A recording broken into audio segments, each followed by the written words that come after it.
Back with part 2 of the Warwick Farm preview for the 12th of October, and race 5 is 1400 metre benchmark 70. $3.10 lucky fish. I must say I wasn't expecting to see that. $4.80 Dreamforce, $5 Galaxy Warrior, $5.50 Countess Marinov, $8 Leopari, picked up from New Zealand by C. Waller, $14 Pro-An, and long odds the bottom one.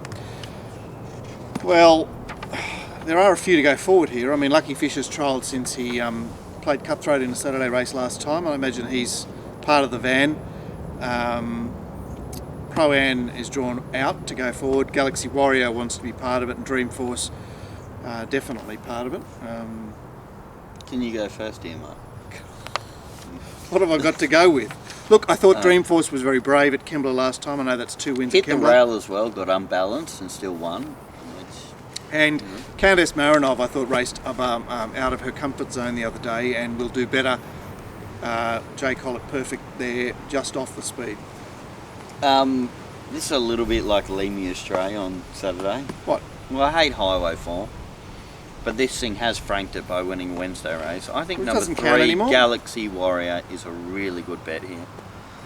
I thought it did nothing the other day, you know, it just sat there in a slowly run race. Went to Canberra and smashed the reasonable opposition by multiple lengths. Yeah, that's where it's That's the horse that came second, okay? Okay. And I give Power of Patch some kind of a chance in the later race as well. Yeah. So taking that into consideration, it's lightly raced, it's forced up this preparation. Yes, we've got to get over the fact that it's trained at Mudgee, but I think this might be one of those accidental city horses, if you know what I mean. Well, it's okay. It's okay to say it's a midweek horse now. It's one of the midweeks. That's all right.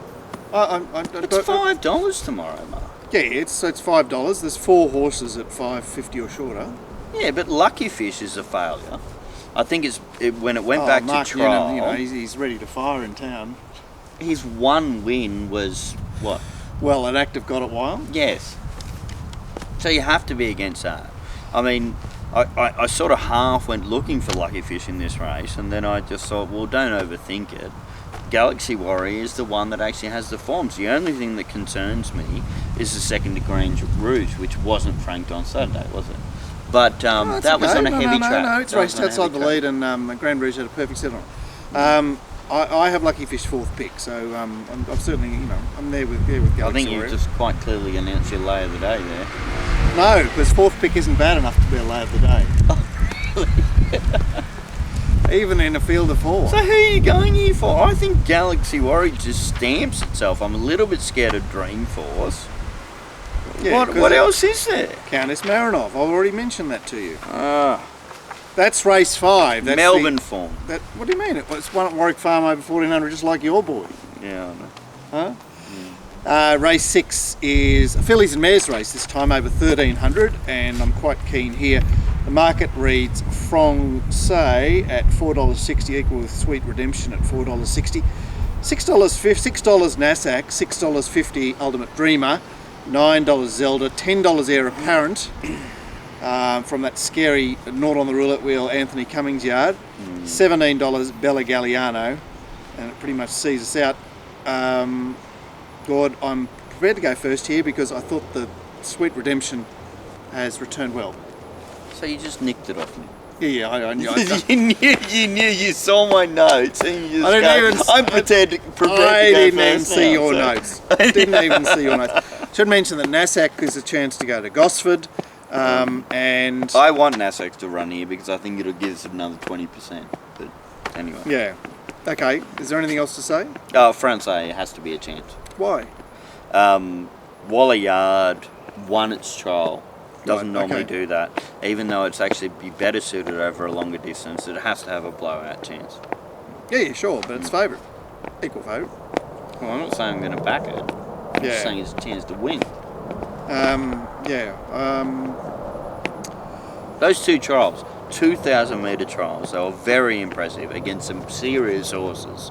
I think this thing's back, and I'm always going to be looking to back the G-bots, do you call them? What do you call them? Gay bots. Gay bots.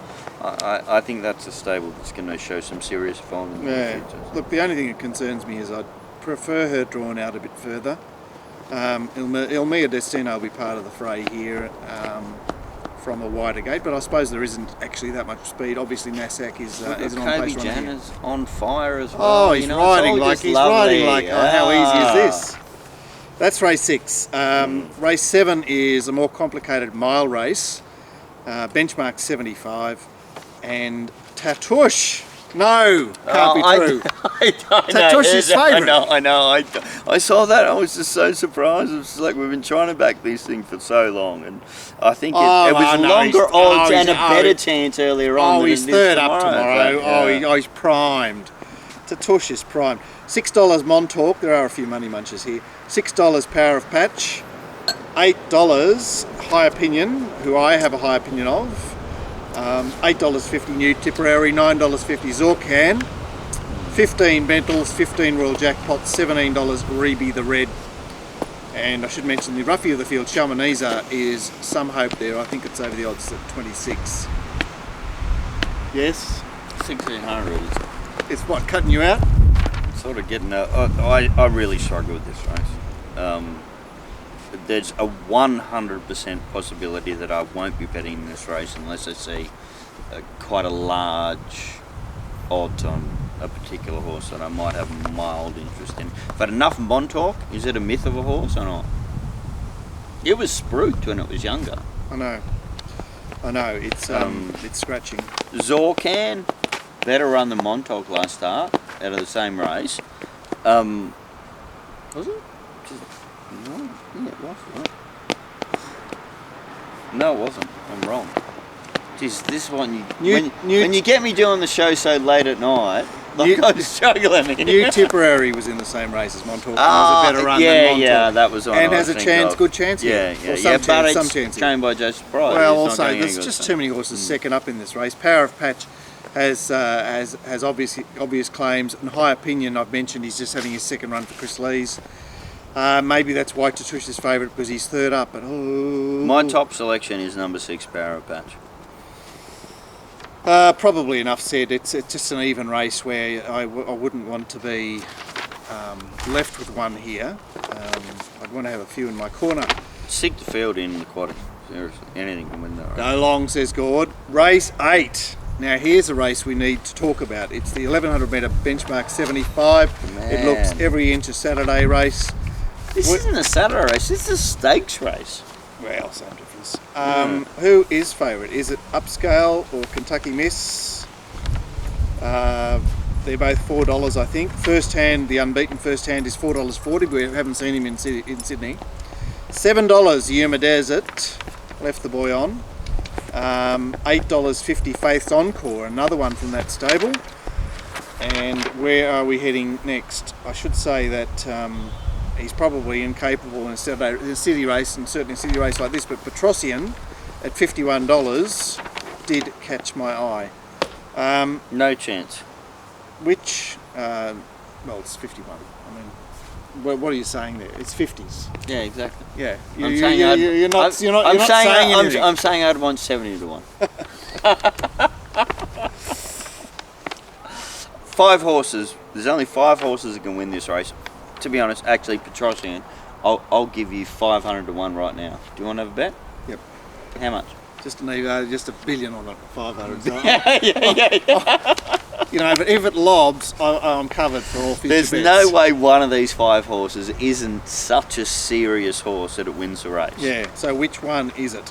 Well, I'm preferring Yuma Desert.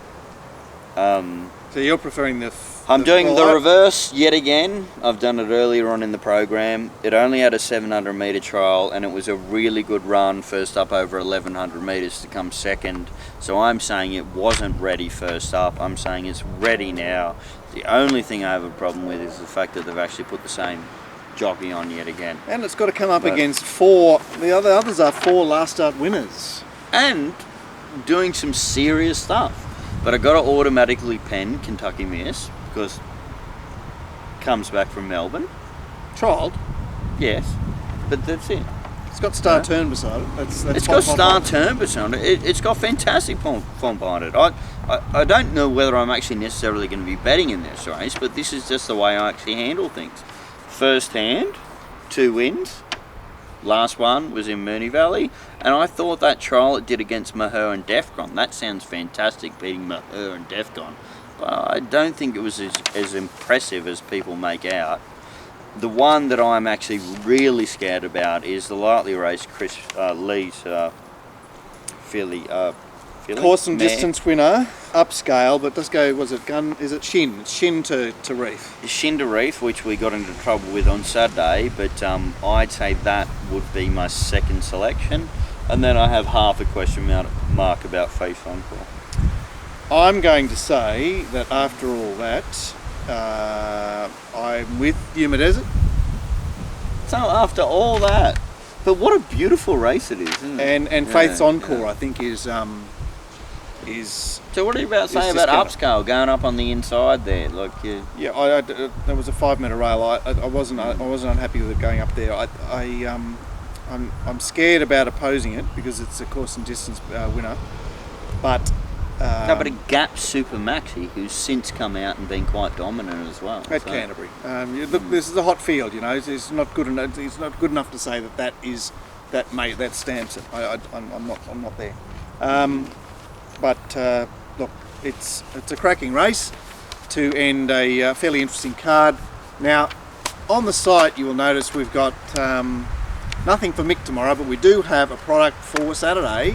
It's called the Caulfield Cup and Cox Plate Analysis, and it's an extensive look at all the horses that were nominated for the Caulfield Cup and the Cox Plate, and I think there's 4 overseas entries in the Caulfield Cup that you will want to get your head around for Saturday.